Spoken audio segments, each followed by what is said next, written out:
কিন্তু এইসব গাছ কাইন বড় বড় হয়, বুঝলেন, ভালো কাইন হয়, সেচ দেওয়া থাকে, সব কিছুর কাছে ভালো হয় আর কি। একটা ইয়াতে কয়টা করে ধরে? একটা দুইটাই ধরে, কিন্তু একটা একটু ভালো হয় আর একটা একটু কম হয়। ওই একটা ভালো, সবচেয়ে ভালো হয়।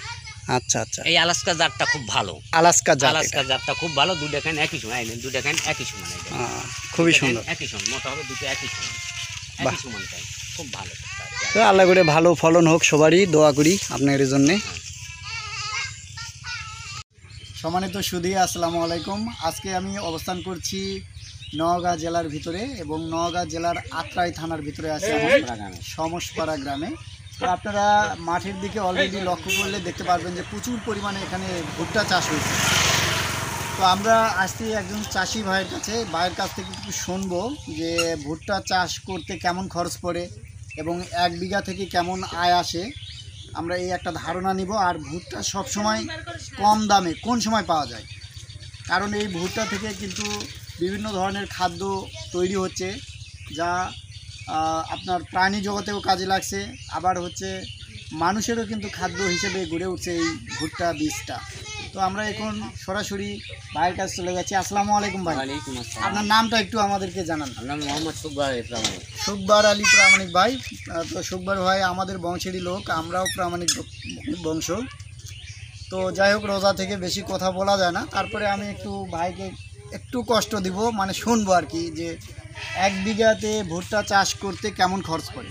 1 বিঘা মাটির ভুট্টা খরচ করে বীজ সার দিয়ে মোটামুটি আপনার 14,000 টাকা পড়ে। 14,000 টাকা খরচ পড়ে। আচ্ছা, আপনি এই যে কাটাই মারাই সব কিছু করার পরে এটা মানে কতদিন টাইম নেন? আপনার কার্তিক মাসে লাগালে, জ্যৈষ্ঠ মাসে, বৈশাখ মাসে, এর মধ্যেই 2 মাস, কার্তিক, অগ্রহায়ণ, পৌষ, মাঘ, ফাল্গুন, চৈত্র, বৈশাখ, তাহলে তো সময় অনেক না? সময় অনেক। তা মোটামুটি আমরা দেখি যে প্রায় 4 থেকে 5 মাস সময় নেই। 6 মাসটা একবারে একবার। আচ্ছা, আপনারা এই ভুট্টা কাটার পরে কোনো আবাদ করতে পারবেন? ভুট্টা কাটার পরে আপনার যদি বন্যা যদি ভুট্টার সময় আসে তাহলে আবাদ করা যাবে না। আচ্ছা, আর যদি বন্যা ঘিরেতে আসে তাহলে আবাদ করা যাবে। আপনি তখন বন্যার আবাদ আমন না, তখন মনে করেন যে ওটা পজিশন বুঝে, আবহাওয়া বুঝে, যদি বন্যা হয় তাহলে তো সম্ভাবনাই সময় নাই। আচ্ছা, 1 বিঘাতে কত মন ভুট্টা পাওয়া যায়? 1 বিঘা মানে একবারে নিম্ন করে আপনার 35 মণ, উপরে আপনার 50, 55, 52 মণ। আপনারা এই যে ভুট্টা চাষ করে বীজটা ভালো হলে, হ্যাঁ, বীজটা ভালো হলে আপনি কি কি জাত দিচ্ছেন? আমি বর্তমানে এই বছর আমি প্রতি বছর আলাস্কা লাগাই, এই বছর আলাস্কা দিচ্ছি।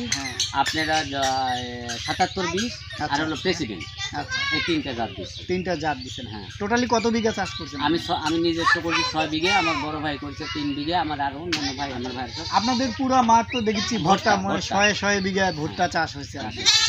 তো আপনারা এই ভুট্টা যখন কাটবেন, কাটার পরে কেমন আয় থাকবে? যে সময় বেচবেন ওই সময় বাজার দরটা কেমন থাকবে? যে সময় কাটবো, যে সময় বেচবো, ওই সময় বাজার দরটা কম। আর কিছুদিন রাখলে মানে আপনারা অ্যাভেলেবল দেখা যায় যে ওই সময় আমদানি, যার জন্য বাজারটা একটু কম পাওয়া যায় আর কি। এতে কি পোষায় আপনাদের? ওই সময় বাজার কম, কাটুনি দিয়ে লেবার খরচা দিয়ে, তখন আবার 2,000 টাকা খরচা বেশি পড়ে। হ্যাঁ, 14-16,000, তাতে বাজার হিসেবে ওই সময় দামটা কম, সেই হিসেবে কেমন লাভ থাকে একটা পার? নিজস্ব জমি হলে আপনার 5,000 থেকে 7,000 টাকা লাভ থাকবে, আর পত্তন নিলে আপনার মোটামুটি 2-3,000 টাকা লাভ থাকবে। 1 বিঘা মাটি পত্তন নিলে আপনি 12,000 টাকা নেয় আর কি, পার বিঘা 12,000 টাকা নেয়। তাতে ওই সময় দামটা কমলে কিছুদিন লস। আপনারা এই যে ভুট্টা চাষ করে আসছেন কত বছর? এই ভুট্টা চাষ করতে 12 বছর পার হয়ে 12 বছর।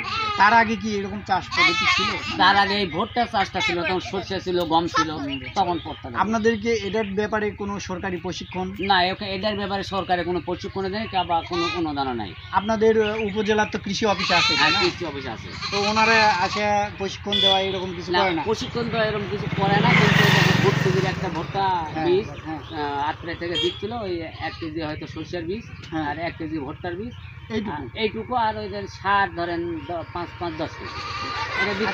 আপনাদেরকে যদি সরাসরি প্রশিক্ষণ দেওয়ায় ছাড়েরা, যদি ওই যে কৃষি অফিসার যারা রয়েছে, তাহলে আপনাদের কেমন হবে? প্রশিক্ষণ দিলে আমরা জানবো যে আরো ভালো হবে, আমাদের কোনভাবে কি অবস্থা, আবাদ করলে আবাদ ফসল বেশি হবে, ফলন বেশি হবে, অথবা এই জিনিসের এই প্রয়োজন, এই প্রয়োজন, বীজের এতখানি প্রয়োজন, তাহলে আমাদের উপকার বেশি হবে। প্রশিক্ষণ দিলে উপকার বেশি হবে। তো ধন্যবাদ ভাই আপনাকে কথা বলার জন্য, এতক্ষণ ধৈর্য সহকারে আমাদের সাথে কথা বললেন আর ভুট্টা সম্পর্কে অনেক তথ্য দিলেন। সম্মানিত সুধী, সবাই দোয়া রাখবেন আমার বড় ভাইয়ের জন্য, তিনি যেন ভালোভাবে চাষাবাদটা তুলতে পারে। আর আমার জন্য দোয়া রাখবেন, আমি যেন এই রকম ভিডিও আপনাদের উপহার দিতে পারি। কারণ দেখেন এখানে কিন্তু লক্ষ লক্ষ মন ভুট্টা উৎপাদিত হচ্ছে, আর এই ভুট্টাই বাংলাদেশের বিভিন্ন জায়গায় চলে যাচ্ছে এবং দেশের গণ্ডি ছেড়েও বিদেশে চলে যাচ্ছে। তো এখানকার যারা চাষি ভাইরা রয়েছে তারা যেন আরও সুষ্ঠুভাবে এবং সুন্দরভাবে এই ভুট্টার চাষটা যেন করে সফল হতে পারে, এই কামনায় আজকের মতো এখানে শেষ করছি। আল্লাহ হাফেজ।